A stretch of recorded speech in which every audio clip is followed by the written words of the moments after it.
How to fix the Fallout London is not working, crashing, or lagging on your system. Hey guys, let's get started. If Fallout London is not working, crashing, or lagging, here are some steps that you can troubleshoot.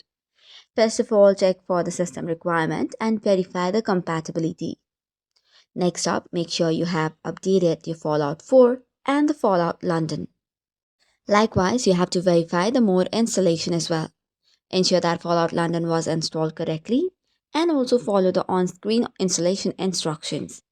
Use mode manager like an or Vortex to manage your modes and ensure they are activated correctly. Check for the configs such as load order, adjust the load order of your modes.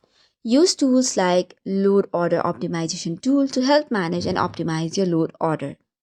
Also disable other modes temporarily to see if they are causing the conflicting issue.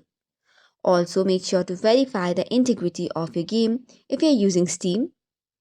It is usually on the properties, local files, and then verify integrity of game files. Likewise, make sure you have updated your graphic settings as well as the resolution and frame rate. So these are some of the common troubleshoot that you can apply to fix the issue. That is all for today's video. For more such contents, do not forget to hit the like and subscribe button. Thank you and keep watching.